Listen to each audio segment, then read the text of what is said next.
Olá, tudo bem? Seja muito bem-vindo à última análise da Gazeta do Povo. O escândalo que começou com um suposto erro nos registros da imigração americana está virando um caso de fraude internacional.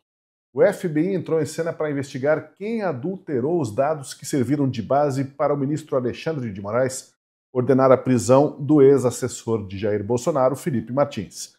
Enquanto boa parte da imprensa brasileira finge que nada está acontecendo, o Wall Street Journal jogou luz sobre o caso e fez as perguntas que não querem calar.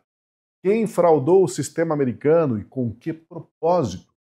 O próprio governo dos Estados Unidos já reconheceu a falha e citou Moraes nominalmente. Agora, com o FBI em campo, o jogo muda. A pergunta é inevitável. O Brasil invadiu o sistema de fronteiras dos Estados Unidos? E se invadiu, foi a mando de quem?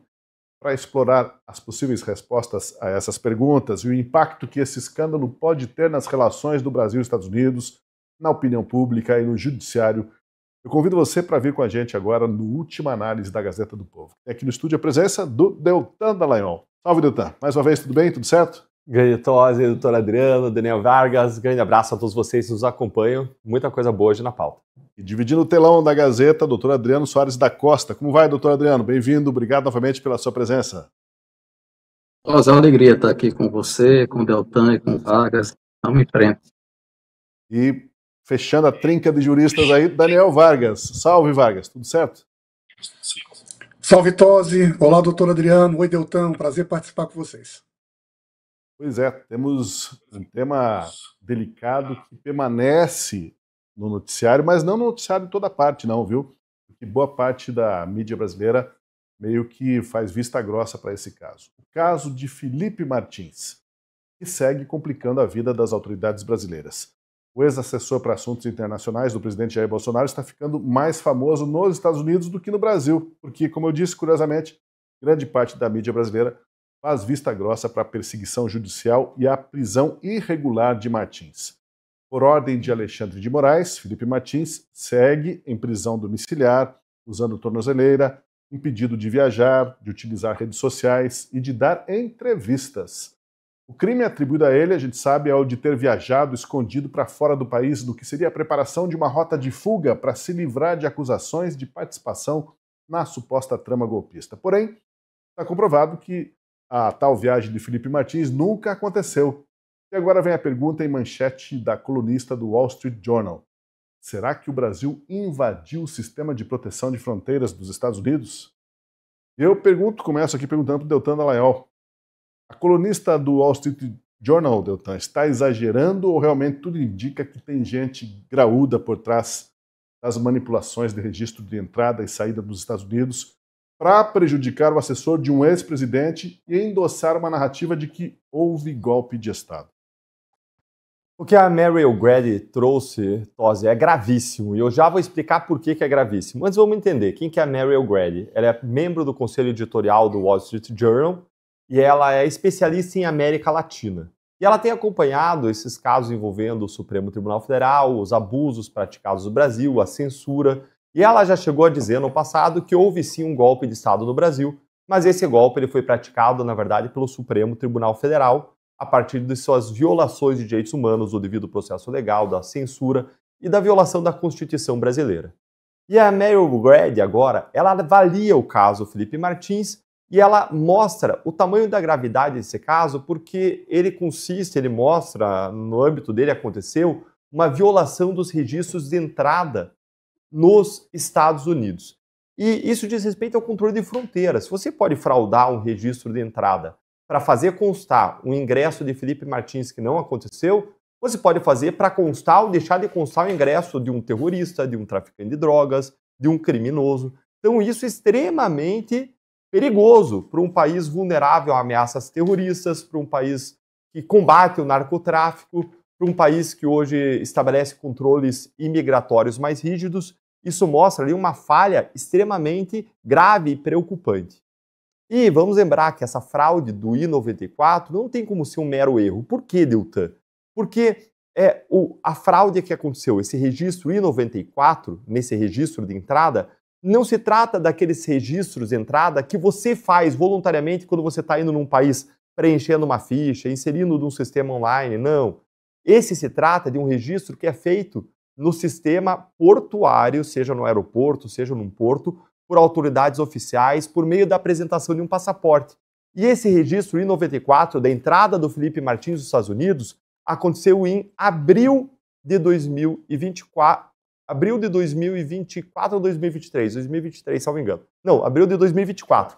Depois do Felipe Martins já ter sido preso. Ou seja, era impossível que ele estivesse entrando lá. Foi um registro ali que aconteceu praticamente aí retroativo em relação a uma data passada e ainda fraudulento, falso.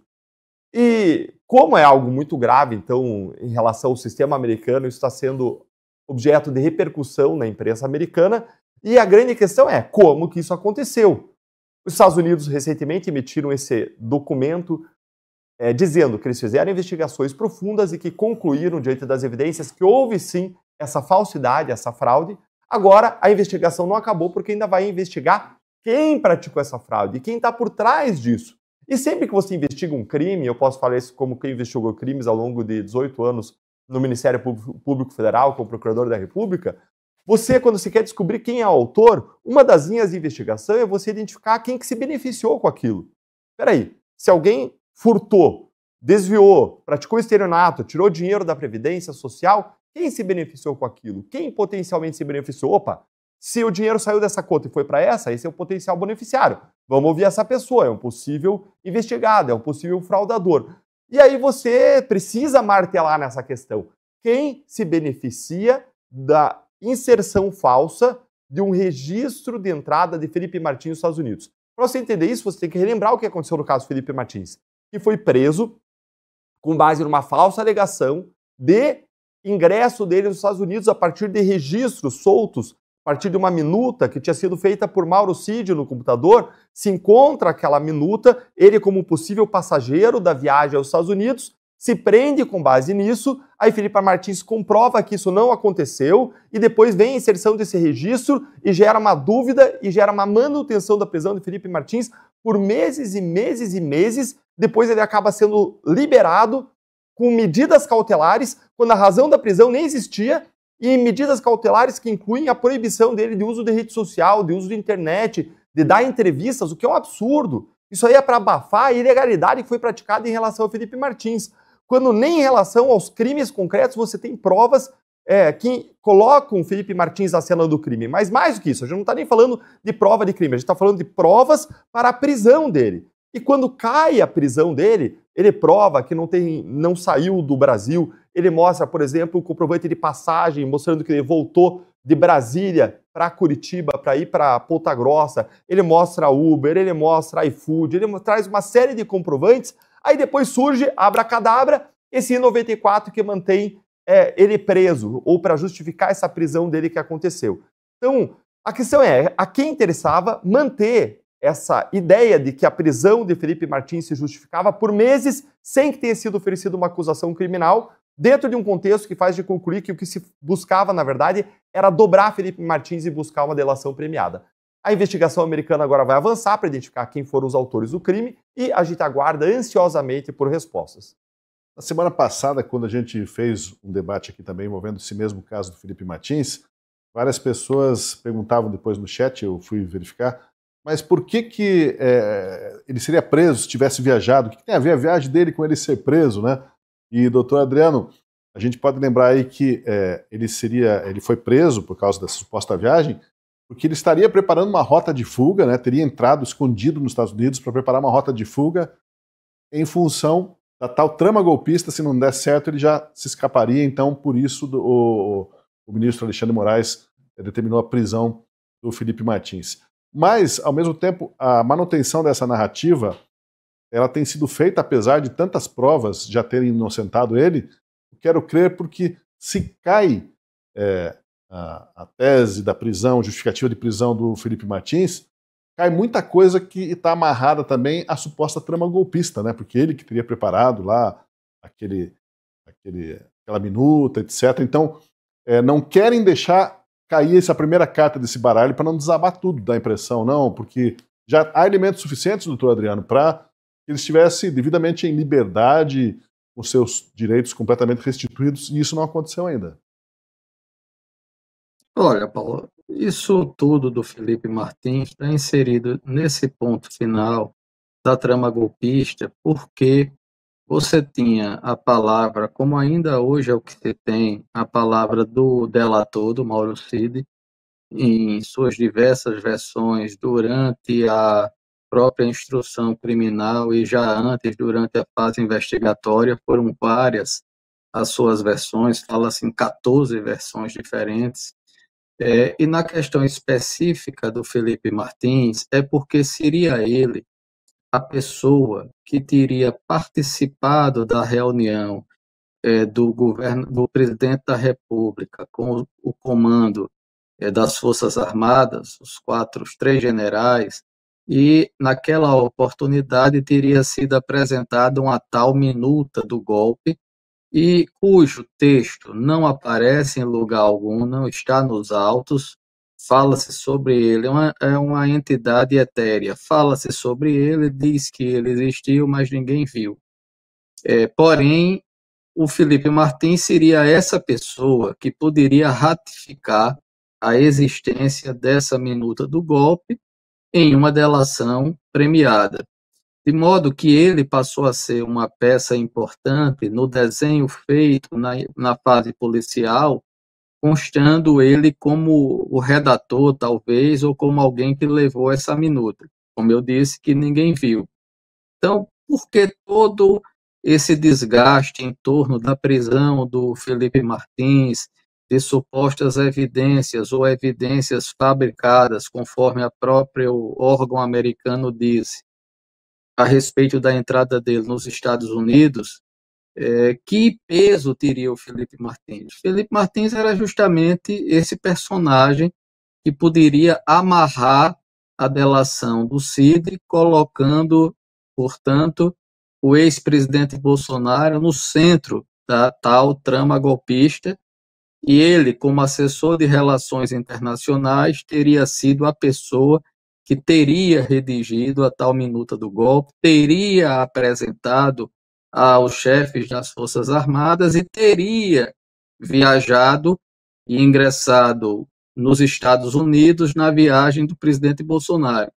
Nada disso se provou de modo irrefutável. E o que é grave nessa questão do Felipe Martins é algo muito interessante, porque na acusação cabe ao Ministério Público trazer as provas irrefutáveis. Aqui já não há mais espaço para dúvida razoável no momento de indiciamento, no momento até da propositura da ação penal. Aqui já estamos numa fase em que não pode haver mais dúvida razoável. E o que temos visto, segundo as notícias e o que tem sido visto neste julgamento, é o inverso. Quem tem feito provas de onde estava e de onde não estava, quer dizer, a prova diabólica, a prova negativa, é o Felipe Martins. Ele prova que não estava, provando onde efetivamente esteve. Agora surgem questões a respeito de provas juntadas pela Procuradoria-Geral da República em alegações, e essas provas teriam assinaturas díspares que não seriam verdadeiras. Quer dizer, Felipe Martins, então, tem essa importância no contexto da tal trama golpista. E para concluir, o que impacta ainda mais essa questão do Felipe Martins é como isso teria sido motivo de manipulação no ingresso dele nos Estados Unidos. Óbvio que nós precisamos lembrar, e isso é fato, o ex-assessor do presidente Trump, o Pence, que esteve aqui no Brasil, apresentou provas e, enfim, ideias segundo a qual a USAID teria participado de uma armamentização política e jurídica do governo Biden nas eleições brasileiras. Aliás, a USAID teria investido recursos, teria investido orientações e participado até através de entidades e de ONGs no próprio processo eleitoral junto ao Tribunal Superior Eleitoral. Pois bem, Diante dessa relação política entre o governo Biden, dos seus interesses ideológicos ou políticos, ou na geopolítica desse governo em relação à eleição brasileira, é nisto tudo que a figura do Felipe Martins se insere. E é algo, portanto, nesse particular, impressionante. Este caso é um caso que vai ficar sempre como uma marca no Supremo Tribunal Federal, pela gravidade do todo.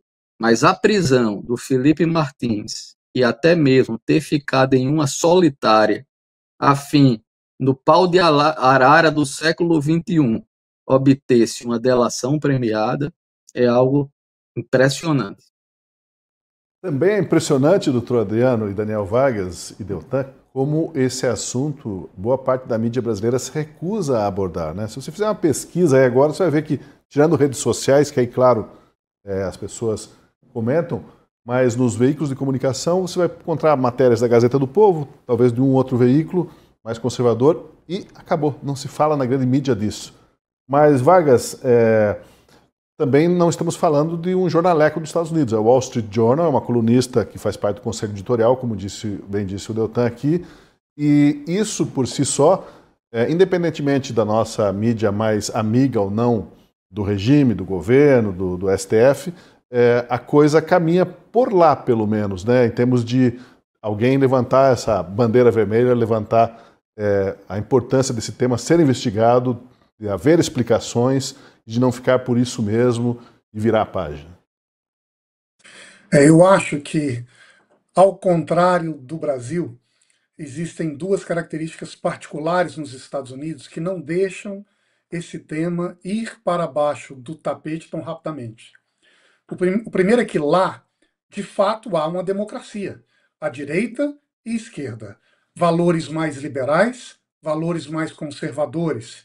E isso cria, no ambiente político americano, um oxigênio cada vez mais intenso que permite aos pontos de vista se contrastarem e a verdade, a partir daí, emergir com mais clareza. Isso faz com que o Wall Street Journal, que é um jornal de centro-direita, o quarto mais lido do mundo, um jornal de grande impacto, de grande tradição, de grande influência, coloque o dedo nessa ferida e isso não seja uma exceção. É assim que funcionam as democracias maduras. A segunda característica particular nos Estados Unidos é que, por trás dessas diferenças ideológicas que fazem parte do jogo político, existe uma percepção em toda a elite americana de que um conjunto de regras e um conjunto de critérios de segurança são importantes para todos e devem estar acima das disputas ideológicas e políticas de plantão. E é por isso que passam governos democratas e republicanos, mas quando a matéria é segurança nacional, relação externa diante das guerras, garantia das fronteiras, há uma tendência de todo o establishment norte-americano de dar um imenso valor aos critérios de legalidade. Nós sabemos que há exceções que fazem parte desse tema, inclusive a questão das migrações. Mas o controle das fronteiras é, digamos assim, o primeiro escudo dos Estados Unidos. E ao longo dos últimos 25 anos, desde o atentado de 2001 das Torres Gêmeas, essa sistemática de controle das informações na fronteira se tornou ainda mais robusta, tanto em governos republicanos como democratas, porque eles sabem que os Estados Unidos são expostos a ameaças internacionais.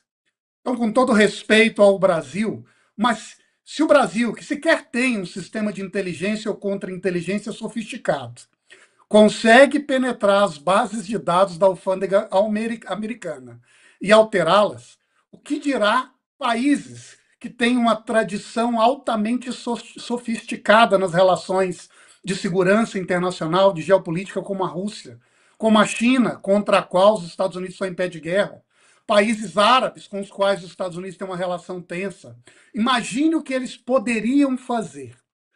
Sendo a primeira base da segurança nacional, a alfândega também é a fonte original de informações, de dados, que alimentam inúmeras agências do governo americano. Desde o FBI até o Departamento de Justiça, até as políticas públicas a favor ou contra a migração. E se esses dados não são confiáveis, quem é que nos garante que não tem pessoas ingressando nos Estados Unidos, fingindo-se de cidadãos americanos ou de turistas, quando na verdade são pessoas interessadas em botar em xeque a própria ordem norte-americana? É só se lembrar dos casos de terrorismo no passado. O que nos garante que os narcotraficantes do México, da Colômbia ou de outras partes da América Latina não estão utilizando brechas no sistema de registro da Receita para colocar mercadorias, drogas, camufladas de objetos de consumo legal? O que nos garante que todas as políticas que são realizadas pelos diversos departamentos dos Estados Unidos não se baseiem em informações imperfeitas ou informações fraudulentas? Tudo isso significa, na mentalidade americana, que um caso como esse não pode e dificilmente será tratado apenas como um desvio pontual. Porque o que se coloca em xeque não é apenas a situação do nosso querido Martins. O que se coloca em xeque é a credibilidade, a autoridade, a capacidade dos Estados Unidos de garantir a fronteira e a proteção do seu país. E isso não é algo de interesse particular de direita, de esquerda, de republicanos ou de democratas, mas de todo o establishment político e intelectual norte-americano. O fato, né, é que o FBI entrou nesse caso e a imigração americana emitiu nota oficial dizendo que houve registros incorretos e que as responsabilidades serão apuradas. Agora, o que dizer da atitude do Alexandre de Moraes após essa manifestação oficial das autoridades americanas? Ele deu 5 dias para a Polícia Federal explicar as inconsistências dos documentos que embasaram a prisão de Felipe Martins. Ora, a defesa de Martins já não tinha demonstrado isso de forma cristalina meses atrás? Moraes deu agora uma, parece de João sem braço, né? E a propósito, o prazo de 5 dias para a Polícia Federal então se explicar termina amanhã, Deltan.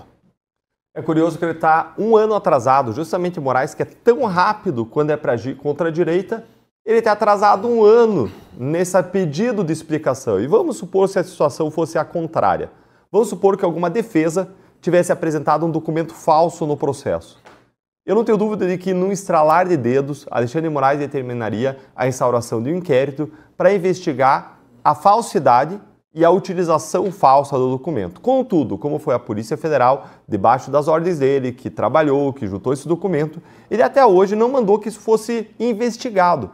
Pelo contrário, agora ele pediu simplesmente uma explicação. O que não é, vamos dizer assim, a postura mais ortodoxa. Qual seria a postura mais normal, ordinária? Seria ele determinar a instauração de uma investigação para que se esclarecesse cabalmente o que aconteceu, sem prejuízo de determinar uma apuração disciplinar no âmbito da Polícia Federal. E, claro, caso o delegado que atuou e juntou informação falsa não tiver nenhuma responsabilidade, ele vai ser devidamente absolvido, não vai receber nenhuma punição.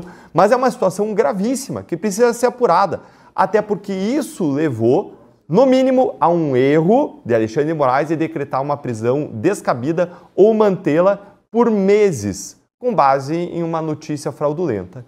E isso contrasta também, essa postura da Alexandre de Moraes, com a própria postura do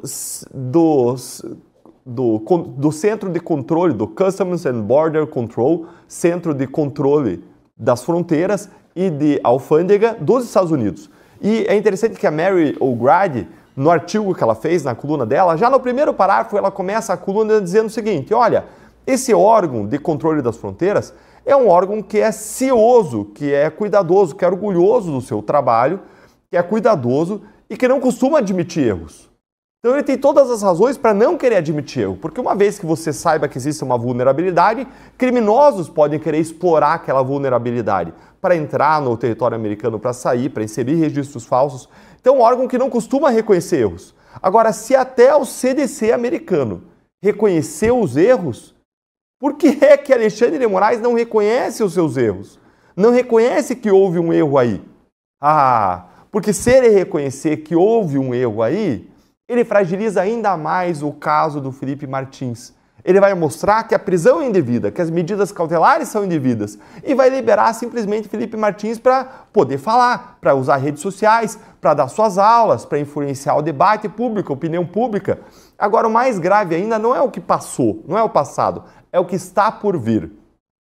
Quando nós temos um ministro da Suprema Corte que não admite, não reconhece seus erros, a ponto de, como eu comentei aqui na semana passada, a ponto de, quando foi identificado um erro, quando foi identificada uma conduta judicial irregular, no caso do Homero Marchesi, aqui no Paraná, e o juiz mandar que a União indenizasse o Homero Marchesi, o que ele fez? Ele avocou o caso, ele puxou o caso para o Supremo Tribunal Federal, cassou a decisão do juiz federal, mandou investigar o juiz federal e deixou a descoberto a vítima dele, de qualquer proteção, de qualquer indenização, que foi o Homero Marchesi. Então, se é um juiz que age a tal ponto para abafar os seus próprios erros, o meu receio é que, mesmo sem existirem provas, para não reconhecer os seus erros, para não reconhecer que ele prendeu ilegalmente uma vítima dos seus abusos por meses sem acusação criminal e que ainda por cima era inocente, eu ouso desconfiar que, contra todas as evidências, ele ainda vai emitir uma condenação contra Felipe Martins, embora eu não saiba como. Eu estou curioso para ver o que ele vai escrever, qual vai ser o fundamento que ele vai usar. Mas depois de a gente ver tantos absurdos acontecerem no Brasil, é difícil duvidar. Eu vi até recentemente, fazer um comentário paralelo, que o Procurador-Geral da República disse que não existiam provas de crimes de Silas Malafaia. E quando eu vi aquilo lá, eu falei assim, olha, é o óbvio, era o esperado, porque realmente não tem. Não tem nada de que ele tenha atuado nos Estados Unidos. Ainda que tivesse atuado em relação aos Estados Unidos, levantando abusos, pedindo a punição de abusos, seria legítimo. Mas a hipótese da PGR e do STF é de que é ilegal, é criminoso fazer isso. Mas se fosse criminoso, não tem nenhuma evidência dele atuar nessa direção. E aí eu falei, olha, é óbvio, isso aqui tinha que ser arquivado, era previsível. Aí eu lembrei, depois de tantos absurdos acontecerem, o previsível, a gente não pode mais contar com ele. A gente não pode mais contar com o óbvio. Então, a gente tem que comemorar hoje quando alguma justiça acontece no Brasil. Imaginando a resposta que vai dar a Polícia Federal, né? Porque a resposta que me parece meio óbvia vai ser assim, olha, isso a gente pediu lá para os americanos, eles mandaram. Então é o que temos para hoje, né? Aí você também lava as mãos. Cada um vai lavando a mão. Mas, ao chegar no ponto da investigação lá em solo americano, doutor Adriano, uma coisa que as pessoas não deram muita atenção, talvez, é assim, não é só uma investigação administrativa para ver o que aconteceu. O advogado do Felipe Martins, um dos advogados dele, disse que o FBI entrou no caso. O FBI, os agentes federais, estão investigando um crime federal. E aí não é brincadeira, não é algo assim que possa ser, digamos, jogado para lado, né, desprezado marginalmente, como se fosse um problema burocrático apenas. Aliás, o Deltan falou no início, né, que não há como ter sido um erro. A hipótese de erro, ela não se encaixa aí, porque depois de cometido o erro, alguém foi lá e tentou consertar e errou mais ainda. Então não tem como ser coincidência isso, né? Mas a entrada da Polícia Federal Americana, no caso, o doutor Adriano, mostra que não vai ficar sem uma resposta, sem uma explicação esse episódio, não? Olha, Tos, eu estava ouvindo o Deltan, e quanto mais o Deltan falava, mais a minha cabeça aqui ficava. Acho que quem estiver ouvindo e prestou atenção na fala do Deltan, na análise que ele fez, é uma situação absolutamente fora de controle do ponto de vista jurídico, do ponto de vista do direito penal. E a gente está falando sobre a Suprema Corte brasileira. A gente não está falando sobre um juízo que não tenha repercussão, inclusive sistêmica. Eu aqui, Tosse, tenho falado sobre isso algumas vezes. Me preocupa muito que certos abusos e absurdos jurídicos estejam sendo feitos e constituindo precedentes. Nós estamos falando sobre um acusado que apresenta as provas, prova negativa, não existe prova positiva contra ele, salvo provas muito frágeis e insustentáveis, pelas razões que nós falamos. Na questão do FBI, tem alguns agravantes, que é o seguinte, no governo Biden, havia uma política de importação de eleitores. O que aconteceu? Os democratas resolveram ganhar a eleição ao modo do que está acontecendo na Europa, com a imigração excessiva, importar eleitores. Então, e isso não é bobagem. Quando você traz umas 4 milhões de imigrantes ilegais, como foi feito, e coloca esses imigrantes em determinados locais, distritos, alterando assim a composição eleitoral daquela região, isso favorecia muito os democratas. E a forma que eles encontraram de politicamente se manter no poder foi redesenhar o quadro político com essa imigração descontrolada e criminosa. Tentaram com isso, inclusive, modificar, por exemplo, um estado que fica na fronteira com o México, o Texas, que é republicano, buscou-se trazer uma imigração grande para o México, gerando uma crise entre o Texas e a União. Biden foi à Suprema Corte para forçar ter só ele o controle da fronteira, vez que o Texas estava impedindo mexicanos e latinos de entrarem. Então, é diante dessa crise que esse caso do Felipe Martins se insere. Essas adulterações, né, mas que o próprio governo americano disse que houve uma fraude, elas ocorreram justamente nesse período de descontrole imigratório. Então, descontrole de tal sorte que o governo Trump tem atacado isso como uma questão existencial e de sobrevivência da democracia e do governo americano. Por essa razão que que é justamente a polícia de imigração, recebeu muitos recursos e está entrando nas cidades e estados santuários para fazer o controle migratório, expulsando imigrantes ilegais. Pois bem, o caso do Felipe Martins, então, passa a ser paradigmático para se compreender como um brasileiro teve uma fraude no ingresso seu que não houve nos Estados Unidos e que tudo parece apontar para uma armamentização judicial brasileira com auxílio de forças políticas e administrativas dos Estados Unidos sob Biden, sob esse governo democrata que fez tudo para fragilizar a política de fronteiras. Então, é de interesse do FBI e é do interesse do governo americano, da própria segurança, da inteligência americana, a compreensão deste caso. Primeiro, observar que, de fato, o sistema de controle, o sistema é falho. E, como disse o Deltan muito bem, para o governo americano admitir essa falha significa um sinal muito ruim para a sua própria segurança. É um risco. Então, se admitiu porque houve a questão judicial, admitiu porque tem aí o correspondente do Wall Street Journal tratando sobre isso, porque isso se tornou um escândalo maior, não apenas do Brasil, mas passa a ser também um escândalo de interesse americano. Temos aí lei Magnitsky, temos aí policiais e autoridades brasileiras com vistos cancelados. Então, é nesse contexto, entende, Tosi, que é por isso que eu não acho simplesmente, mais do que isso, eu tenho convicção que esse assunto não vai ser deixado ao largo. Não se trata de Felipe Martins apenas, não se trata do Brasil apenas, mas, como muito bem pontuou o Deltan, trata-se da segurança dos Estados Unidos e de colocar em prática a sua política imigratória. Esse é um dos pontos fundamentais para que esse caso tenha uma solução. E esse caso, Daniel Vargas, acaba sendo também munição para o governo Trump em relação ao governo antecessor dele, né? Porque o Trump não perde também a oportunidade de criticar e mostrar os erros, as distorções, os abusos do governo que o antecedeu.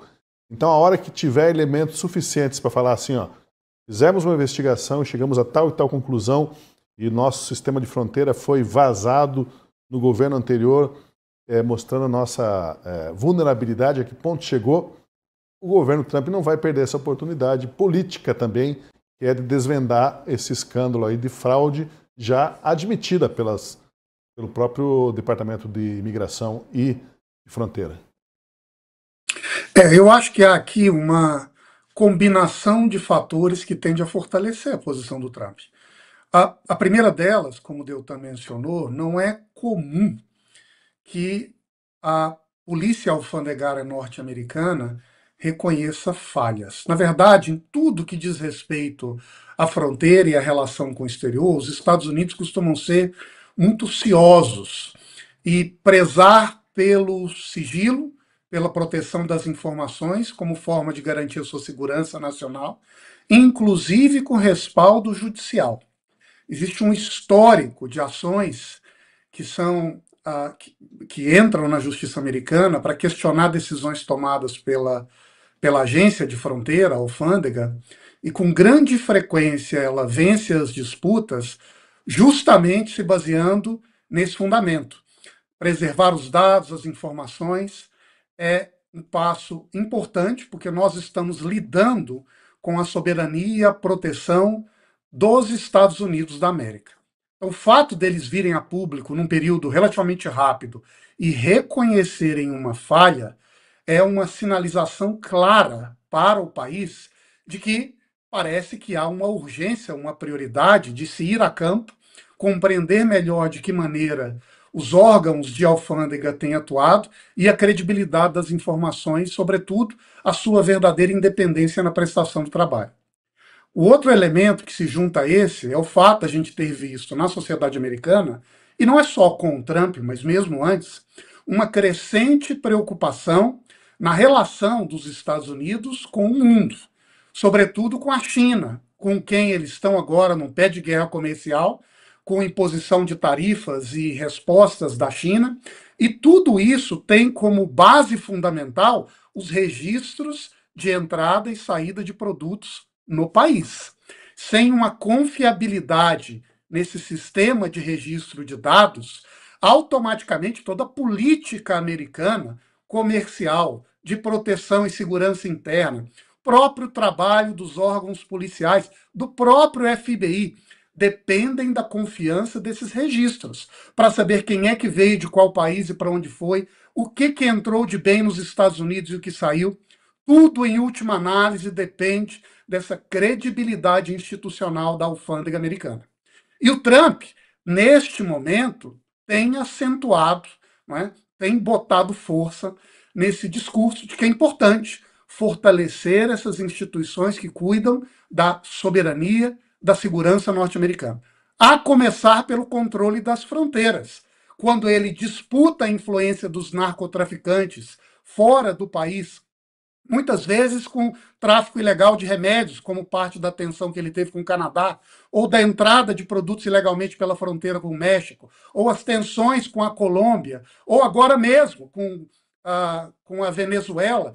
Tudo isso depende da capacidade do país de dizer: nós temos um regime de controle das nossas fronteiras que é robusto, seguro, e nós estamos percebendo um conjunto de sinais de falha que fundamenta cada vez mais a necessidade de nós passarmos a um olho fino, cuidadoso, sobre como esse sistema tem funcionado, e a partir daí, do mesmo modo que foi feito no passado, quando houve o atentado de 11 de setembro, fortalecer, equipar, mais uma vez, empoderar, para usar uma palavra da moda, o sistema de funcionamento de controle da defesa nos Estados Unidos. Me parece que o Trump vai nadar de braçada nesse tema. Pensar que o jeitinho brasileiro, de alguma forma, conseguiu entrar lá no sistema de imigração e alfândega dos Estados Unidos, controle de fronteira, e deram um jeito de produzir um documento lá. Mas isso, estamos vendo que está uma contagem regressiva para desvendar o que aconteceu, como aconteceu, quem mandou fazer, quem fez e por aí adiante. Fora os desdobramentos, como disse aí o Daniel Vargas. Olha só, um novo presidente foi eleito na Bolívia no final de semana, colocando fim a 20 anos de governos esquerdistas. É um aliado a menos de Lula aqui no xadrez regional da América do Sul. Os outros aliados do petista, o Nicolás Maduro na Venezuela e o Gustavo Petro da Colômbia, estão sob forte pressão dos Estados Unidos, acusados de serem, no mínimo, complacentes com o tráfico de drogas. E olha, num evento hoje no Itamaraty, em que recebeu as credenciais de embaixadores estrangeiros, o presidente Lula criticou intervenções de fora na América Latina, dizendo que elas podem causar mais danos do que aqueles que pretendem evitar. Estamos criando uma das maiores áreas de livre comércio do mundo, reunindo mais de 700 milhões de pessoas e um PIB de mais de 22 trilhões de dólares. Na América Latina e Caribe, também vivemos um momento de crescente polarização e instabilidade. Manter a região como zona de paz é nossa prioridade. Somos um continente livre de armas de destruição em massa, sem conflitos étnicos ou religiosos. Intervenções estrangeiras podem causar danos maiores do que o que se pretende evitar. Aqui ele estava num tom contido, falando com embaixadores, lendo, né, e falou ali de intervenção estrangeira. Mas antes, ainda no fim de semana, falando a uma plateia de estudantes em São Bernardo do Campo, Lula voltou a atacar o presidente americano Donald Trump, mas aí com um pouco mais de ênfase. Ele defendeu o que chamou de doutrina latino-americana para evitar que nenhum presidente estrangeiro fale grosso com o Brasil. E nós também fizemos a Universidade em Foz do Iguaçu, da América Latina. A gente quer formar uma doutrina latino-americana, com professor latino-americano, com estudante latino-americano, para que a gente possa sonhar que esse continente um dia vai ser independente, que nunca mais um presidente de outro país ouça falar grosso com o Brasil, porque a gente não vai aceitar. Temos aí duas personas, né, falando com os embaixadores de uma maneira contida, tal, mas igualmente cutucando o presidente Trump e ali com os estudantes, como se estivesse num palanque, ele falando grosso em relação a Trump, né, ao fazer essas declarações. Lembrando que no contexto que a gente falou antes da eleição do novo presidente na Bolívia, que não tem nada a ver com essa quase tradição esquerdista da Bolívia, né, 20 anos praticamente sem nenhum presidente conservador. O Lula prega essa... Como é que ele usou a expressão ali? Ele falou de uma União Latino-Americana, né? Não foi a União Latino-Americana, já vou recuperar aqui o que ele disse. Mas ele está pregando essa coisa de a América Latina una, marchando junto, socialista, de esquerda, etc. Bem quando começa a se desmontar. Isso, anti-americana, livre de interferência externa. Quando ele vai lá buscar na Nadine Heredia no Peru, ele mesmo, Lula, quando ele vai para a Argentina pedir liberdade para Cristina Kirchner, né? E aí ele não quer interferência americana. Ele defendeu uma doutrina latino-americana. Uma doutrinação latino-americana de esquerda, né? Vamos ainda lembrar que não são só duas personalidades. Eu diria até que tem três personalidades. Você mostrou uma personalidade assim, com uma crítica educada. Aí depois você mostrou uma personalidade mais colérica, irada. O Lula aí no seu estado natural. Mas tem a outra personalidade, né? Do Lula Paz e Amor, que tem a química com o Donald Trump. É a terceira personalidade que, aliás, mandou o nosso representante brasileiro, Mauro Vieira, ministro das Relações Exteriores, para conversar com o Marco Rubio agora recentemente. Se encontraram lá para conversar. E ficaram 15 minutos no secreto, no escurinho, só os dois, conversando sobre o quê? Sobre tarifas? Não, conversando sobre política. Porque quem foi escalado para falar com o Brasil foi o Marco Rubio e não o Scott Bessent, que é o secretário do Tesouro americano, que foi quem foi escalado para falar de tarifa com a Argentina. Por quê? Porque quando se trata de realmente falar de tarifa, é Scott Bessent, que falou com a Argentina. Quando se trata de falar de política e não de economia, aí é o Marco Rubio que fala com o Brasil. E o que eles trataram nesse tempo? Eles falaram que, basicamente, a mensagem americana para o Brasil é que o Brasil está do lado errado da história em todas as questões que interessam para os Estados Unidos. Com destaque aí para as questões referentes à Venezuela, referentes ao Hamas, ao conflito Israel-Hamas e referentes à guerra da Ucrânia. E a mensagem ali do Rubio foi: vocês estão do lado errado em todas as três questões. E ainda trataram de outras questões internacionais em que o Brasil também está do lado errado. O Brasil está alinhado com o Irã, alinhado com a China, alinhado com a Rússia, alinhado com os inimigos internacionais dos Estados Unidos. No âmbito dos BRICS, o Brasil também tomou uma postura anti-americana. Agora, esse é o Lula que entra em conflito com os americanos e agora reforça. E qual que é o pano de fundo desse discurso do Lula agora, anti-intervenção americana, da União da América Latina? O pano de fundo é da possível intervenção dos americanos em relação à Venezuela, para tirar um ditador opressor que oprime o povo da Venezuela e que gera um estado de permanente miséria com abusos e violações de direitos humanos. Ainda mais quando a gente teve um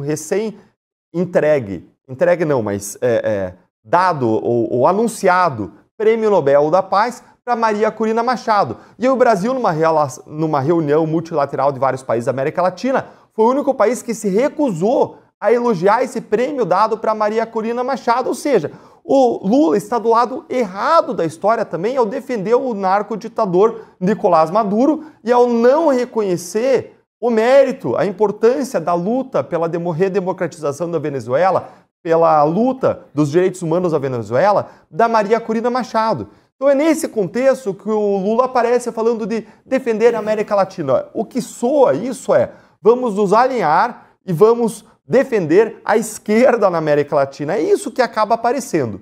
E isso num cenário em que... Aqui, ó, a Apple querendo conversar com a gente. Isso num cenário em que nós temos países da América Latina agora que estão caindo na real e que estão deixando para trás governos de esquerda para abraçar governos mais à direita. Aconteceu agora na Bolívia, um país que estava há 20 anos dominado pela esquerda e agora assumiu o Rodrigo Paz.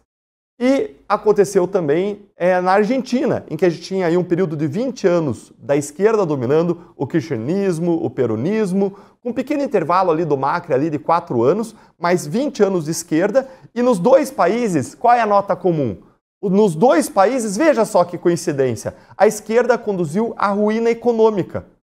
Nos dois países. Na Argentina, a gente teve uma ampla crise econômica que conduziu à vitória do Javier Milei, contra tudo e contra todos, alguém que era improvável, cuja vitória era improvável, que começou do nada, contra todo o sistema, como ele chama, contra a casta, e agora a história se repete na Bolívia, porque o Paz, ele não era o favorito, pelo contrário, ele era o não favorito no primeiro turno e era o não favorito no segundo turno, e venceu. E venceu num lugar em que a inflação hoje está em torno aí de 23% ao ano. O juro está baixo e eles não conseguem aumentar o juro para controlar a inflação, porque uma política muito comum dos bancos centrais é você aumentar o juro para controlar a inflação, só que eles não conseguem aumentar o juro para controlar a inflação, sabe por quê? Porque a Bolívia está extremamente endividada, porque eles gastam mais do que o governo arrecada. Veja só, até parece que a gente já viu isso em algum lugar, né? É o que a gente vive no Brasil hoje. E a gente teve a dívida boliviana saindo em 2022 de 80% do PIB, que é o patamar hoje no Brasil, 78% do PIB é a nossa dívida, e saltou para 95% do PIB, mesmo com juro baixo de indexação dessa dívida, que é o juro de 3% que a Bolívia está pagando agora. Só que no Brasil hoje tem uma dívida alta para um país emergente, que é 78%, e o nosso juro é de 15%, o que pode gerar uma explosão da dívida como aconteceu na Bolívia. E aí isso gera uma série de riscos para o país, inadimplência, de não conseguir refinanciar e rolar a dívida, e uma série de problemas. E aí, lá na Bolívia, você tinha uma série de decorrências dessa crise econômica, a gente pode falar mais disso, mas tinha filas quilométricas para abastecer os carros. Por quê? Porque antes eles eram superprodutores de petróleo e derivados, só que eles não investiram nisso, eles subsidiaram o custo, ou seja, para vender o petróleo, os combustíveis, para não aumentar a inflação, o preço era mais baixo, eles não conseguiram investir em produção, não tinha gasolina suficiente, precisaram importar. Só que o Estado, um país que não produz nem muita commodity, nem muito produto industrializado, e eles não têm dólar para comprar do exterior, porque a balança comercial é desfavorável para eles. Aí eles não conseguem alimentar, geram filas imensas de carro, e quando você não tem a gasolina para você fazer os negócios girarem, o transporte das mercadorias, a produção acontecer, você gera uma estagnação econômica, você mina a infraestrutura, a base do desenvolvimento da Bolívia. Então você tem um país, basicamente, em resumo, gente, quebrado pela esquerda, como aconteceu com a Argentina e como vai acontecer com o Brasil. E a grande lição é, nós vamos impedir que a esquerda nos quebre, como a Bolívia está impedindo e como a Argentina sofreu duramente nas mãos da esquerda até aprender que precisava colocar um governo de direita, ou a gente vai renovar Lula em 2026? Essa é a questão que fica para nós brasileiros. Vargas, você tem ideia do que seria essa doutrina latino-americana para unir os povos e evitar que um outro presidente volte a falar grosso com o Brasil, com a Venezuela, com a Colômbia? Dá a impressão que foi o Maduro que redigiu esse trecho do discurso dele ali para os estudantes, né? Porque para que nenhum presidente venha a falar grosso com nós outros, sei lá como é que seria em portunhol, em espanhol isso. Mas que seria essa doutrina latino-americana para o nosso continente aqui não deixar que ninguém fale grosso com a gente? É a ideia, Tosi, de que nós somos uma colônia continuamente explorada pelo grande capital das potências do Atlântico Norte. A única maneira de garantir a nossa autonomia e capacidade de decidir nosso próprio futuro é estabelecendo um conjunto de restrições cuja ideia é de identificar um inimigo externo. E o inimigo dos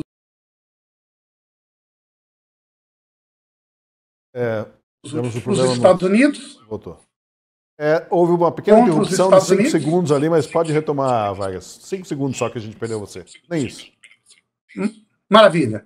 Então, esse regime de soberania, um bolivarianismo socialista tropical, cuja ideia é identificar o inimigo lá fora para fundamentar um conjunto de políticas restritivas e protecionistas do Estado aqui na América Latina. Então, nós, como somos individualmente pequenos, vamos nos unir e estabelecer esse conjunto de parâmetros comuns, esse socialismo bolivariano, a partir do qual nós vamos continuamente impor restrições e críticas a todos que vêm de fora dizer para nós o que temos que fazer.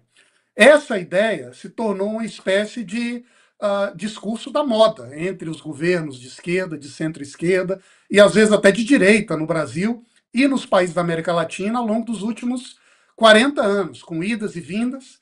Tivemos agora uma grande ascensão a partir dos anos 2000, com vários governos de esquerda abraçando em algum grau esse discurso, mas nós estamos agora vendo com cada vez mais clareza como essa visão de mundo agora enfrenta em inúmeros países da América Latina um desafio. E o exemplo das eleições na Bolívia, a meu ver, são imensamente marcantes. Não apenas pela força que a esquerda possuía lá, com essa estrutura política criada pelo Evo Morales, que durante 20 anos governou o país, mas também pelo tamanho da derrota que sofreram nas eleições presidenciais. Então, no primeiro turno, o Paz teve 33% dos votos, e antes era dado como um candidato sem expressão, ficou em primeiro lugar. O Tuto Quiroga teve 27% dos votos, os dois passaram para o segundo turno. E vejam só, são dois candidatos de direita. O partido do Evo Morales, ou seu candidato de apoio, teve 6% dos votos no primeiro turno nas eleições da Bolívia. O que aconteceu lá não foi uma derrota da esquerda, foi um massacre contra as lideranças e a ideologia da esquerda na Bolívia.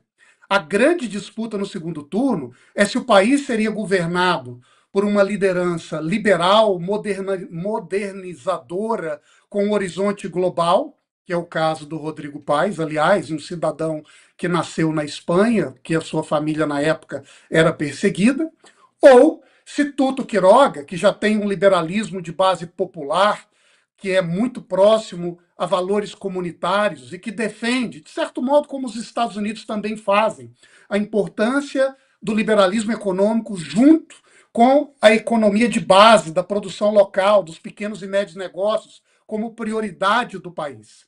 Venceu o país com seu horizonte liberal, modernista, globalizado, um pouco mais técnico, que não quer entrar muito em assuntos como, por exemplo, a religião e o papel dos valores familiares na educação, mas que, ao mesmo tempo, professa a importância do Estado do Direito, da desburocratização econômica, da atração de investimentos internacionais, garantindo dentro do país parâmetros claros e seguros de organização da economia para que haja clareza nas regras e, a partir daí, um espaço de meritocracia e de disputa, e que pretende, ou assim pelo menos apresenta a sua plataforma, abrir a Bolívia para o mundo, a começar por uma aproximação com os Estados Unidos. Aliás, Os dois candidatos de direita defendiam isso por fundamentos ligeiramente distintos. E a moral da história, Otózio, ou o moral da história, melhor dizendo, é que sai de cena, pelo menos nos próximos anos, o bolivarianismo soberanista. Entra em cena um país que acredita cada vez mais no empreendedorismo, na inovação, para fomentar o crescimento e, a partir daí, a liberdade e o avanço nacional.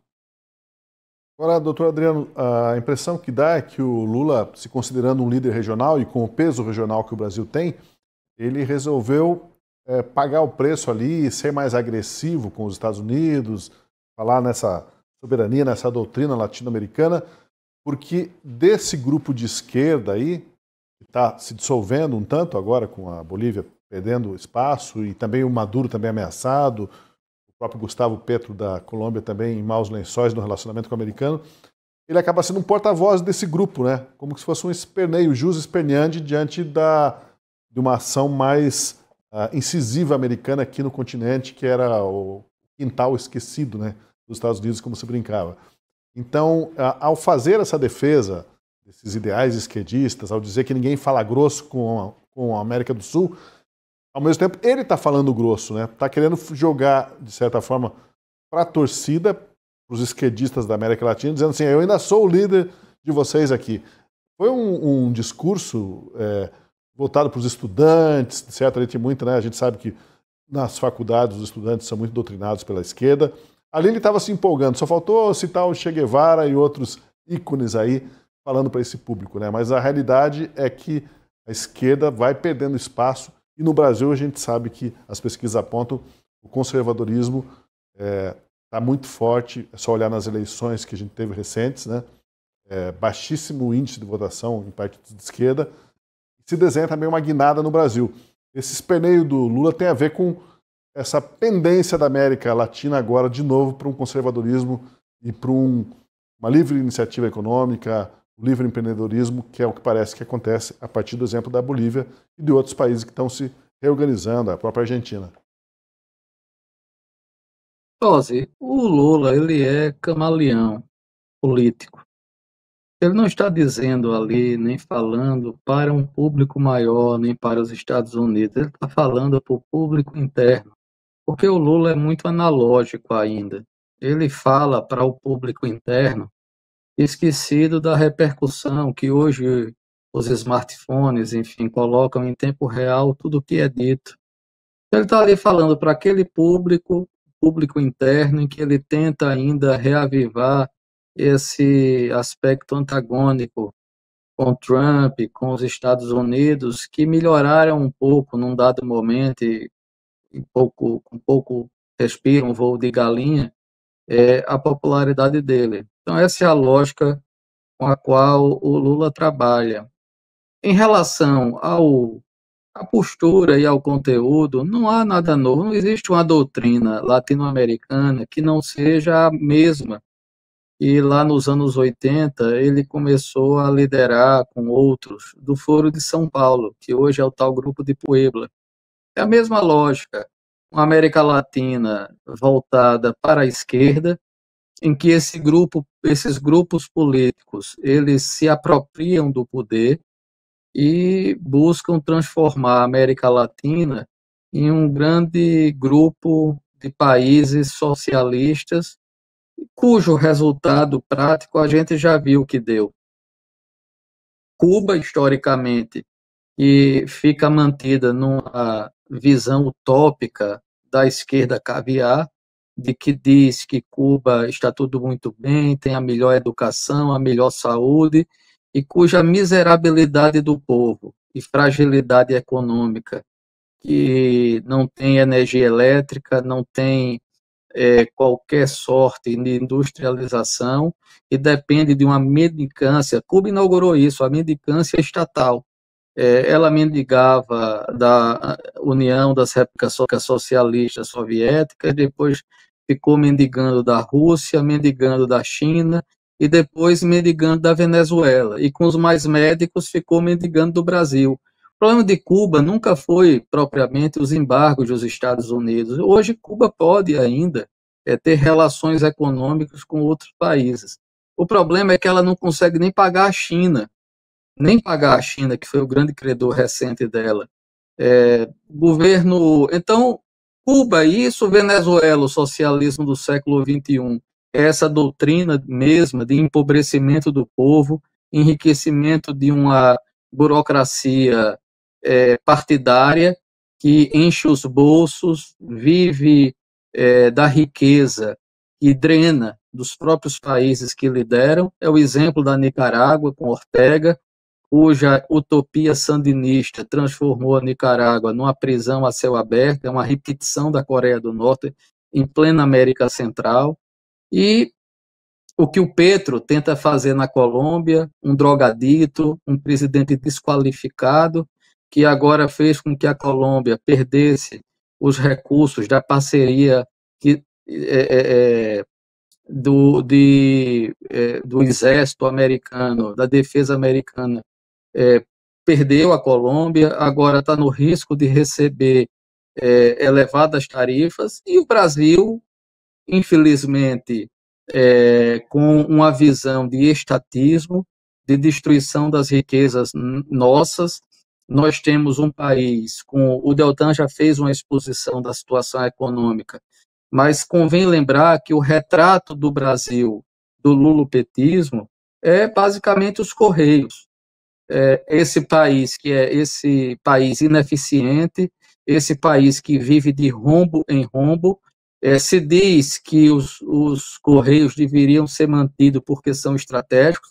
Aliás, salvo engano, o Estadão, ou não lembro quem, se foi um articulista, falou que estratégia é essa, né, que palavra mágica é essa. Os Correios não tem mais nada de estratégico, está perdendo inclusive o bonde de ser privatizado. Hoje não existe praticamente mais correspondência, tudo é por e-mail, é digital. Os Correios nada mais são do que entregador de mercadoria, serviço que não tem monopólio estatal e, portanto, tem concorrentes de peso, como Mercado Livre, Amazon e outros. Então, é esse o país, é um país que, sob o lulopetismo, caminha para trás. Infelizmente, eu sou do Nordeste e nós sofremos as consequências de uma divisão no país clara, em um país que vive do Bolsa Família, que vive desse recursos estatais. Pra vocês terem uma ideia, no Nordeste nós temos cidades que vivem do Bolsa Família. Tem estados como, por exemplo, Alagoas, que boa parte da economia de muitos municípios circula dinheiro por causa do Bolsa Família.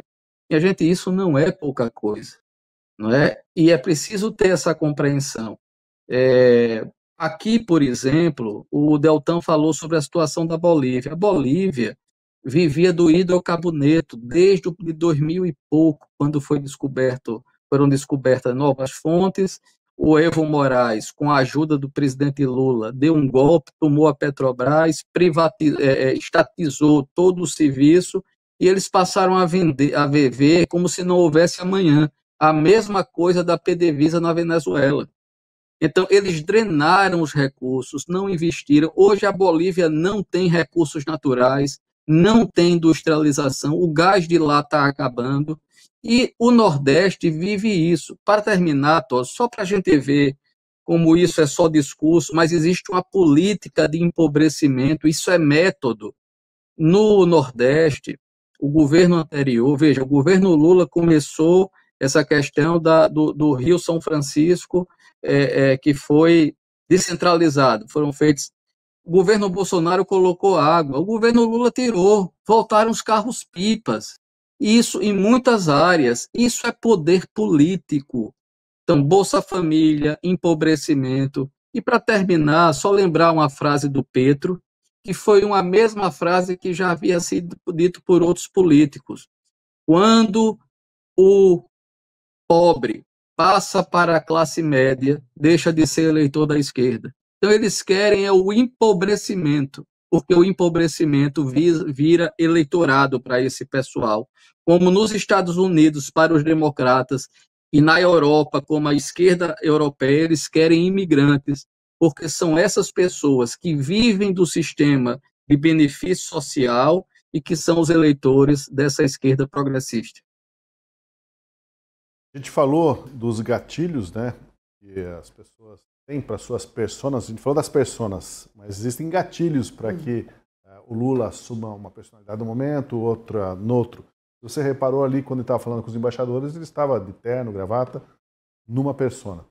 Na palestra para estudantes e outras palestras que ele faz em estilo de campanha eleitoral, ele está com um chapéu Panamá, está com uma camisa vermelha, um traje que está se repetindo sempre.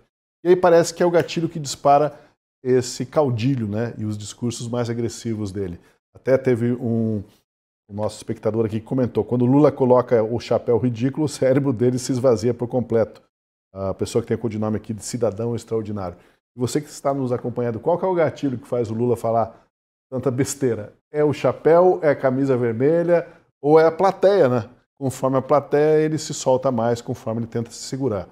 Mas... Só não vou dizer que é a Janja, hein, pessoal? Não vou dizer que é a Janja o gatilho dele falar besteira. Porque ela fala, né? Ela fala. Vou dizer que é a influência dela na vida dele. Aquela camisa vermelha ali já tem sido recorrente. Eu aposto que é a camisa, mas tem o chapéu também, que volte e meia, repare, quando ele fala essas coisas, né, de uma forma mais agressiva, esquerdista radical, ele está nesse traje aí de chapéu e camisa vermelha. Você ia comentar alguma coisa ainda a respeito sobre essa situação no continente? E assim, eu estou imaginando as respostas que vão vir.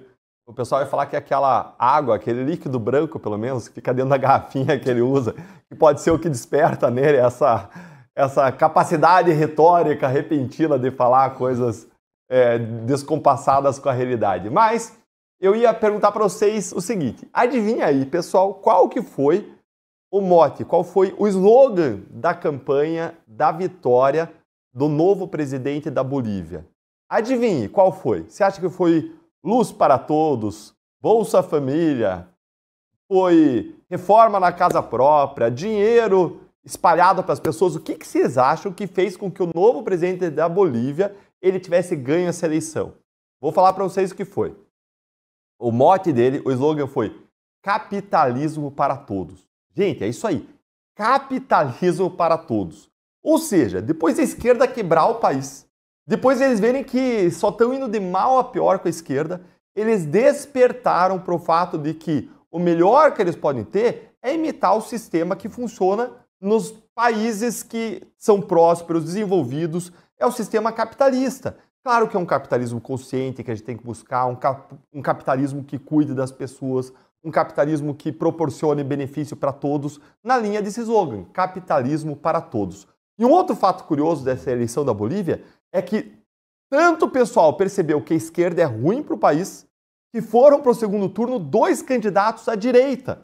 2 candidatos. E o segundo aqui, eu não memorizei o nome dele, foi o Jorge Tuto Quiroga. O Jorge Tuto Quiroga, que foi aí em conjunto com o Rodrigo Paes para o segundo turno.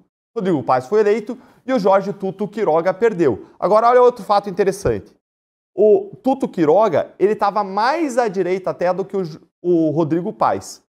E a razão para o Rodrigo Paes ter sido escolhido em detrimento do Tuto Quiroga, segundo o líder e analistas, seria o fato de que o Rodrigo Paes ele ofereceu um plano, uma solução, um caminho para recuperar o país da crise econômica e crise fiscal. Agora, claro que a gente pode especular uma segunda razão. Se o Tuto Quiroga estava mais à direita e o Rodrigo Paes um pouco menos à direita, estava mais no centro-direita, ele pode ter recebido também os votos, eventualmente, das pessoas que tinham votado no candidato da esquerda no primeiro turno. Essa é uma possibilidade também. Agora, o que eu queria tirar disso é uma lição para o Brasil para 2026. Então vejam, na Bolívia, o que moveu os eleitores foi a questão econômica, a questão fiscal, a ruína econômica do país.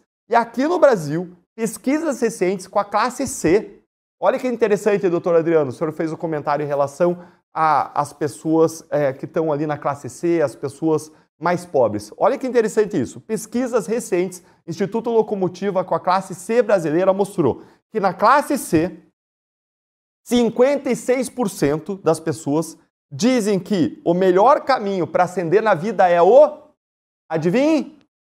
Empreendedorismo. Não é a Bolsa Família, não é o programa social, não é o governo, é o empreendedorismo. As pessoas, até pelas redes sociais, tem aprendido que empreender é o caminho, o trabalho é o melhor programa social. E o fenômeno Pablo Marçal, na eleição municipal última, foi uma expressão desse fenômeno, foi uma expressão dessa realidade. Ele incorporou esse discurso. Eu vou fazer o seu filho ganhar dinheiro, vou fazer o seu filho sair da miséria. Você vai sair da miséria, você vai fazer dinheiro, você vai crescer pela força do teu trabalho, do empreendimento. Então, existe já essa percepção das pessoas. Agora, ainda pensando em 2026 no Brasil, além das pessoas estarem cada vez mais conscientes de que é a direita que proporciona um ambiente de liberdade econômica para a pessoa melhor empreender, gerar riqueza, existe também uma pauta de costumes que impacta muito essa classe C. Veja aqui que interessante. 58% das pessoas da classe C acham que a religião é importante para a educação dos filhos. 57% se manifestam contra a educação sexual nas escolas, ou seja, contra aqueles professores de esquerda, progressistas, estarem ensinando os nossos filhos sobre como se comportar ou não sexualmente. E na pauta da controle da violência, da segurança pública, 53% defende que criminosos devem cumprir penas mais longas e mais severas. O que contraria a visão da esquerda de que o criminoso tem que ser despenalizado, desencarcerado, descriminalizado e por aí vai. Isso tudo nos traz uma perspectiva muito boa para 2026 se a direita souber expor, defender claramente, colocar um plano, um projeto de país condizente com as ideias da direita e mostrando os erros da esquerda, que a esquerda contraria tudo isso que a gente viu aqui.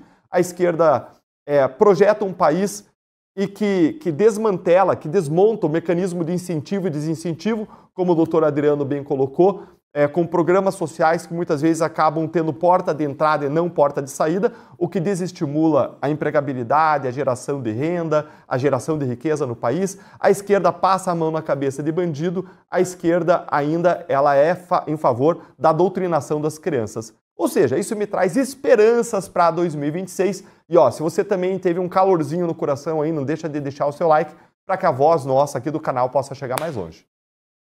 O Vargas já falou dia desse aqui na última análise do culto ao pobrismo, né, que é da esquerda. E até os bolivianos estão descobrindo, digo até os bolivianos que é um país muito pobre, né, estão descobrindo que esse culto ao pobrismo não leva a lugar algum, mas aqui ainda é a fórmula da esquerda brasileira para tentar ganhar votos, para tentar ganhar eleições. Mas olha só, entre hoje e amanhã, ou talvez na quarta-feira, espera-se a nomeação oficial do novo indicado por Lula ao Supremo Tribunal Federal na vaga do ministro Luiz Roberto Barroso. A maioria das apostas parece que está no Jorge Messias, o advogado-geral da União. E um dos motivos principais, Vargas, para o Lula nomear Messias, segundo analistas, é que ele é evangélico e ajudaria a angariar boa vontade desse público com o governante petista. Na semana passada, Lula se deixou fotografar fazendo uma oração ao lado de Messias, Gleisi Hoffmann, está aí na tela, e dois pastores da Igreja Assembleia de Deus. Tanto Lula como Janja, em ano pré-eleitoral, volta e meia, eles estão com espaço na agenda para encontro com lideranças religiosas. E é interessante notar que as pesquisas, Vargas, apontam que a população evangélica no país cresceu e hoje está perto de 27% da população. Ou seja, se Lula não conseguir melhorar o desempenho nesse segmento, não vai ter votos suficientes para vencer a eleição presidencial em 2026. Agora, será que um ministro evangélico petista no Supremo tem força para mudar esse quadro? Lula parece apostar nisso pelas casas de aposta que dizem que é o Messias que vai levar essa, talvez por ele ser evangélico.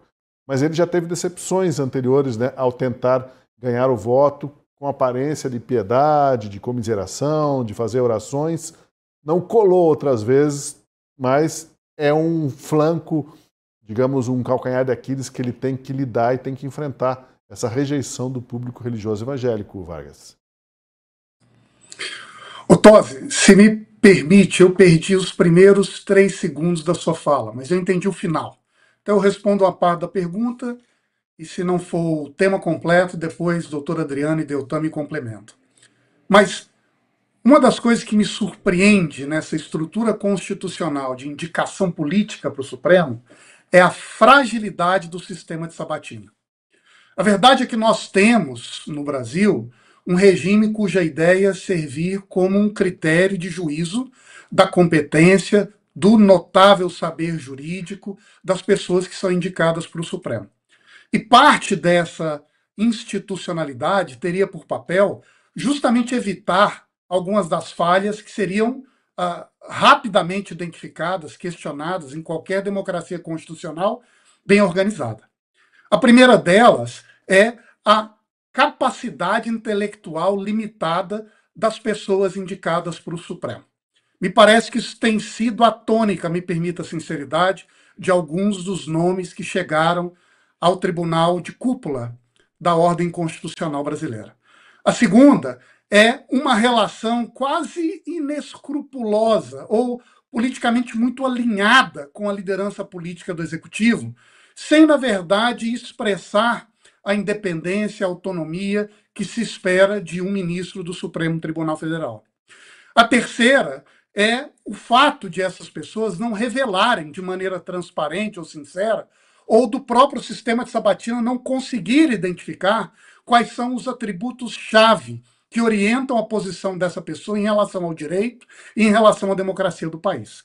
O que faz com que, na prática, o sistema de sabatina, em vez de ser um filtro sofisticado que ajude a evitar falhas, que qualifique o próprio órgão do Supremo Tribunal Federal, muitas vezes acaba funcionando como uma espécie de passapano, de legitimação daqueles candidatos apontados pelo Executivo para assumirem a posição no Supremo Tribunal Federal. E eu, sinceramente, tenho receio de que isso aconteça outra vez. Não é de hoje que nós temos visto ensaios de resistência a candidaturas que não seriam ideais para o Supremo.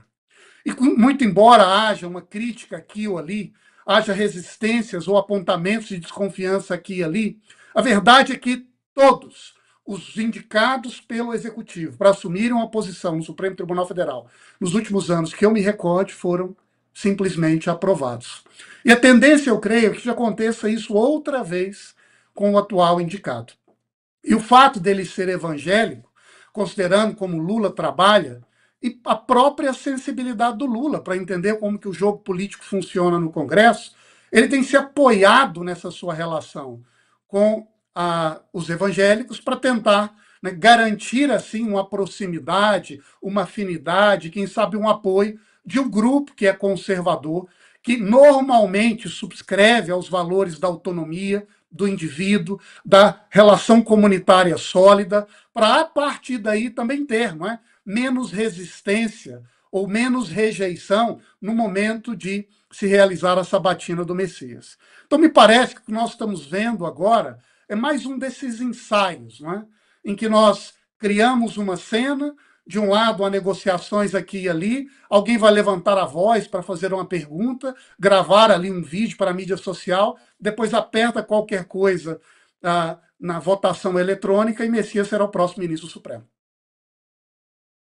Nos discursos de Lula, doutor Adriano, ele tem enfatizado que a esquerda não sabe dialogar com o público evangélico e que precisa fazer as coisas diferentes para o ano que vem.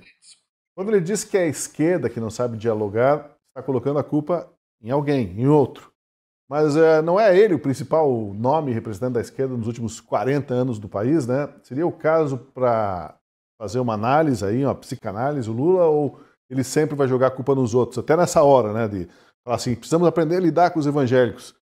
Ele é que lida com os evangélicos, ele que é o representante máximo da esquerda, e agora na 11ª hora, véspera da eleição, de novo, vem ele falar piedosamente que precisamos entender a mentalidade do evangélico, precisamos conversar com o evangélico. Mas eu acho que tem uma suspeita, doutor Adriano, que se há um campo da área humana, do conhecimento humano, da esfera humana, em que essas falsidades, essa falsa afetação de identidade, de sintonia, aparece no campo religioso, né? Quando a pessoa faz pose de piedosa ou quer se passar por algo que não está no seu DNA, isso acaba ficando muito patente, muito visível.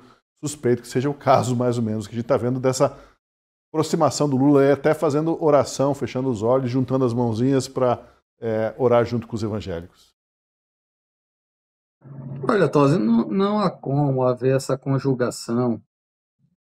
E não é nem por uma questão da capacidade camaleônica do pessoal absorver alguma posição mais religiosa durante o processo eleitoral. é que existe uma questão antagônica mais profunda. O que une a esquerda hoje no mundo é justamente essa questão da relação entre colonizador e colonizado, opressor e oprimido. A partir do momento em que a utopia marxista só sobrou no mundo, restou ao socialismo, ou, por outra, ao marxismo reinventado, pasteurizado, que é o marxismo cultural, ou a escola de Frankfurt, que entrou nos Estados Unidos e, através dos Estados Unidos, veio forte para a Europa.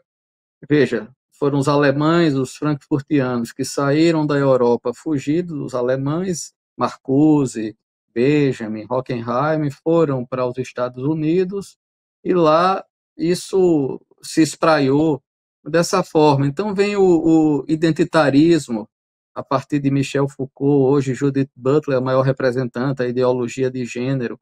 Mas o que une a esquerda são as divisões identitárias, a criação de tribos que antagonizam e que o que une esse pessoal é o ressentimento. Então você tem várias tribos e hoje o identitarismo, a ideologia de gênero, a questão de costumes é o que une muito.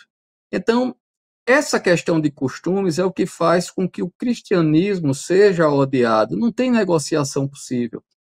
Hoje, se você for observar esses grupos, inclusive aqueles que seriam mortos sobre o Islã e sobre a Torá, como essa questão do identitarismo LGBT, QIA+, eles vergam a causa palestina, se colocam como declaratoriamente simpático ao Islã, mas por uma razão, porque eles precisam odiar o colonizador que seria representado pelos cristãos. O cristianismo, nesse sentido, passa a ser antagonizado. Então, isso, a esquerda, nas universidades, na política, ela necessita ter esse inimigo comum. E de um lado é o cristianismo, de outro lado, hoje, Israel. Então, observe que com esse acordo de cessar-fogo e agora o Hamas tentando matar os próprios palestinos em Gaza, esse assunto desapareceu do cenário da esquerda. Até ontem era só Palestina, Palestina, Palestina. Agora desapareceu. Então, eles precisam de um novo inimigo que unifique essas tribos. Vamos ver qual é o próximo. Mas essa vai ser sempre a dificuldade agora do Lula de tentar uma aproximação com evangélicos e com os católicos mais conservadores e os tradicionalistas, porque há essa impossibilidade mesmo conceitual de convívio. Observe essa questão, temas caríssimos como a questão do aborto, temas caríssimos como a questão da família, e, enfim, aspectos de liberdade religiosa.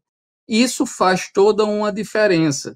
E para o Lula, embora o Lula seja camaleão no sentido de buscar uma aproximação, a base que dá sustentação a ele e que tem uma radicalização nesses grupos identitários que só conversam transversalmente em algumas questões de interesse comum, não faz possível.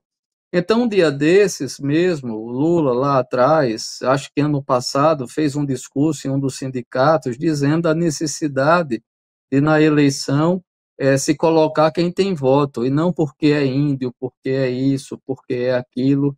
Esse é um discurso que não casa na base dele. Então, Lula vai ter sempre dificuldade com a questão dos evangélicos e dos católicos mais à direita e tradicionais, nos quais me incluo, porque simplesmente não há como haver uma associação entre a teologia cristã e o pensamento de esquerda, que é sectário, que é anticristão, que não leva, que quer destruir, na verdade, aquilo que é a viga mestra dessas estruturas, a família, a questão da transcendentalidade de Nosso Senhor, a observância de preceitos, enfim, isso tudo não coaduna com a lógica da esquerda, que é uma filosofia meramente negativa. Então, Tosi, não há chance dessa aproximação, salvo de alguns líderes irem à missa perto da eleição ou irem a algum culto evangélico. Fora disso, sem acordo, sem chance deles conseguirem essa aproximação, porque seria abrir mão de políticas e de grupos que dão sustentação. Está aí o Barroso que o diga, o último ato dele no Supremo foi tentar, de uma canetada, legalizar o aborto e permitindo, autorizando que enfermeiras participassem e fizessem aborto. O doutor Adriano tocou num ponto fundamental. O que mais reforça a nossa crença de que realmente é Messias que vai ser indicado como novo ministro do Supremo agora nesses próximos dias, é o fato de que Barroso, no último dia seu, soltou seu voto para a descriminalização do aborto. Provavelmente por um receio de que Messias, ocupando sua vaga, votaria de forma contrária à descriminalização do aborto, caso ele seja de fato ali um cristão autêntico que acredita na sacralidade, na santidade da vida, o que é uma crença cristã que tem raiz na identidade cristã, na criação à imagem e semelhança de Deus, e que foi base para que os cristãos lutassem ao longo dos séculos contra o abandono de crianças, de bebês, na criação de orfanatos para abrigar bebês abandonados, especialmente meninas, contra o infanticídio, contra práticas, ainda que práticas radicadas em costumes, como na Índia, em que se matava a viúva, se queimava ela junto com a queima do seu marido falecido, contra o canibalismo na região ali da Austrália. Então, os cristãos sempre lutaram em favor da santidade e da defesa da vida, e tudo indica que Barroso soltou seu voto logo antes, por receio de que o Messias seja justamente a pessoa indicada e que venha a ter um voto desfavorável à descriminalização do aborto. E eu acho muito interessante que o Lula tenha aparecido naquela foto, buscando agora uma aproximação com os evangélicos, orando em conjunto com o líder evangélico, como vocês veem na foto, quando foi esse Lula que eu vou ler algumas frases que ele usou no passado para vocês. Em 2022, em 16 de agosto, em plena campanha presidencial contra Bolsonaro, Lula disse que Bolsonaro, aspas, está tentando manipular a fé das pessoas, fecha aspas. Olha aí, esse Lula que você vê aí na foto orando, tá? E dizendo ainda que Bolsonaro, aspas, é na verdade um fariseu. Isso porque ele pretenderia usar a fé de evangélicos para fins políticos. Aspas do Lula, ele está tentando manipular. Ele é na verdade um fariseu, está tentando manipular a boa-fé dos homens e mulheres evangélicas que vão à igreja tratar da sua fé. Durante uma entrevista ainda a um podcast Papo de Crente, agora em setembro desse ano 2025, Lula disse ainda que, aspas, a religião não pode ser explorada eleitoralmente e que a maioria dos deputados pouco liga para o povo. Na segunda parte, ele até está certo que a maioria dos deputados pouco liga para o povo. Agora, primeiro ponto que ele fala, religião não pode ser explorada politicamente. O que ele está fazendo nessa imagem, nessa foto que você estava vendo? Mais umas aspas aqui, ó. Aspas, eu não tenho hábito de fazer política tentando dividir a sociedade por religião. Eu não gosto de ir numa igreja na época de campanha, sinceramente eu não gosto, nem na católica, nem na evangélica, nenhuma igreja, porque eu não acho que a gente deva utilizar o nome de Deus em vão. Eu não acho que a gente deva utilizar a religião eleitoralmente. E uma última aqui para você, bota a foto lá de novo para todo mundo ver enquanto escuta essas frases do Lula. Aspas, não me faça utilizar uma igreja como um palanque que eu não vou utilizar. A minha crença é que Deus está em todo lugar e Deus está vendo quem está mentindo e quem está falando a verdade. Aí, ó, aspas, quando eu vejo uma foto dessas de um político, o que eu me pergunto é o seguinte, essa pessoa está expressando a sua fé de modo autêntico, ele vive a fé e por isso ele está nesse momento numa foto com outras pessoas orando, ou seja, isso faz parte da vida dele, ou esse é um momento forçado para fins políticos eleitorais? O que você acha? Conta aí nos comentários pra gente, para que a gente possa tirar nossas conclusões a partir de uma imagem de uma pessoa que, durante os últimos anos, criticou duramente o uso eleitoral da fé. Lula é efetivamente esse cristão que está orando ou ele está fazendo aquilo que ele criticou nos outros e ele está sendo um hipócrita e um fariseu? Conta aí pra gente nos comentários, que eu vi a sua opinião sobre isso. É porque, como a gente falou na introdução do tema, a população evangélica hoje está em 27% dos brasileiros, aumentou pelo menos uns 4, 5 pontos percentuais em relação a outras eleições, a 2022. Ou seja, se ele não crescer nesse segmento, ele não ganha a eleição. Então ele vai fazer o que for preciso, né, assistir missa, rezar Ave Maria, Padre Nosso, ir num culto evangélico, ele vai fazer o que for preciso para tentar conseguir esses votos, porque senão ele não tem a eleição. Né? Sim, Tosi, e atinge a base dele, porque as pesquisas mostram que mais de 50% dos evangélicos são mulheres e mais de 50% dessas mulheres são negras. São pessoas que ganham menos de 3 mil reais. Ou seja, são mulheres negras que ganham menos de 3 mil reais. Isso aí é a base histórica do Lula. São as pessoas mais simples, as pessoas mais pobres, a população que, como bem colocou o doutor Adriano, cabe dentro daquelas identidades que marcam a esquerda, as pautas identitárias, né? Da comunidade LGBT, dos negros e por aí vai. Então, tradicionalmente o eleitorado dele que agora, conforme se converte à fé evangélica, ele passa a abraçar uma visão de mundo de sacralidade da vida, de defesa da família, de defesa da pureza da infância, da criação dos filhos e de ética protestante do trabalho, de que o trabalho é uma forma de servir a Deus. Não uma forma de lutar contra os patrões e gerar um ódio social, mas é uma forma de, feito com excelência, desenvolver as virtudes e servir a sociedade e usar da melhor forma os talentos que Deus lhe deu. Para fechar, tem o momento pastelão de hoje. O governo caminha para um rombo nas contas públicas de 30 bilhões de reais e quer gastar aí mais 20 bilhões para socorrer os Correios pela enésima vez e ainda assim arranja campanhas de marketing para promover a sua imagem como essa daqui, ó. Veja só. O Ministério do Namoro apresenta Cupido do Gov.br. Soberania Nacional casada com a Justiça Social ali, né? Soberania Nacional mais Justiça Social. E lá em cima, encontrar a pessoa certa não é fácil. Por isso apresentamos o Ministério do Namoro do Governo do Brasil. Corre lá no nosso Instagram e aproveita esse Cupido. Falar sobre o escândalo do INSS, nem pensar. Falar sobre o rombo dos Correios, deixa para lá. Vamos falar sobre o Ministério do Amor, Vargas.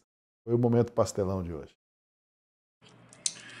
A lacração como fuga, não é, Tosi? Sempre buscando uma nova frase de efeito, um novo cômico, como se fosse algo que cativasse a sociedade, ou mesmo que gere repulsa, mas cumpre o papel político que o PT espera, não é? Que é desfocar a atenção dos grandes temas mais cortantes de maior interesse da população. A começar por um dos maiores escândalos do Brasil, das últimas décadas, que segue em banho-maria como se fosse só um probleminha de canto de fundo de quintal, em vez de ser tratado como uma grande prioridade do país, como essa roubalheira contra os aposentados do INSS. Do mesmo modo, a realidade da segurança pública no Brasil, um dos países que mais mata, e que mata, olha só, não só pessoas em geral, mas mata em grande medida aquele público que o Lula diz defender. A maior parte das pessoas envolvidas em crimes são, em geral, pessoas pobres, negras de periferias. Sem falar na qualidade da educação brasileira, que ainda forma sistematicamente uma massa de analfabetos funcionais que mal sabem ler e escrever, no momento em que o mundo entra nessa era da inteligência artificial. Mas nada disso importa. O que importa é agora o Cupido dos Correios. É brincadeira, né? Eu discordo, eu só queria terminar discordando, porque eu achei extremamente injusta essa sua análise, viu, Daniel? Acho injusta, acho que existe sim um Cupido, acho que ele atingiu ali o governo Lula STF, estão vivendo lua de mel, e como você mencionou, tem um Cupido até entre o governo e os bandidos. Afinal de contas, 50% dos brasileiros, 50 milhões de brasileiros, aproximadamente aí 20-25% da nossa população, vive em áreas debaixo da influência do crime organizado. Debaixo da influência do crime organizado. E bem que o post ali falava de soberania. Soberania do crime organizado e o Cupido aí entre o governo Lula, STF e crime organizado. Tá bem pertinente. Acho que você tá aí maldoso aí. Acho que faz todo sentido essa ideia do Cupido, viu? Pois é, doutor Adriano, a culpa de tudo isso é do Trump, que foi soltar aquela história de química. E o Lula levou aquilo, né, como se fosse uma química que existe entre casais, etc. Ele tá achando assim que ele é o romântico da vez, ele é o último romântico, agora tem o Ministério do Namoro, vai conquistar a todos com o charme, né? Ele não se cansa de falar, os lulopetistas, do charme do presidente. Quem o conhece acaba cedendo e se rendendo ao charme dele. Olha, o caso aí da reunião Lula-Trump, está muito claro que o Trump ele tem uma pauta muito mais política que econômica, Há interesses econômicos com o Brasil, é evidente, na questão de terras raras, enfim, mas existe uma pauta política que é muito clara.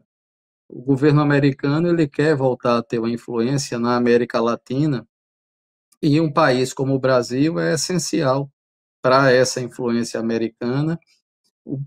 Países como Brasil, Colômbia, Venezuela, que estiveram e estão aí sob influência de uma visão de esquerda e uma visão anti-americana, anticapitalista, voltada para o estatismo, Estado gigante, empobrecimento, ataque à liberdade de expressão, tentativa de controle da mídia, privação de liberdade de adversários políticos. Esse desenho, e no caso do Brasil, com o Supremo Tribunal Federal muito vinculado a um governo.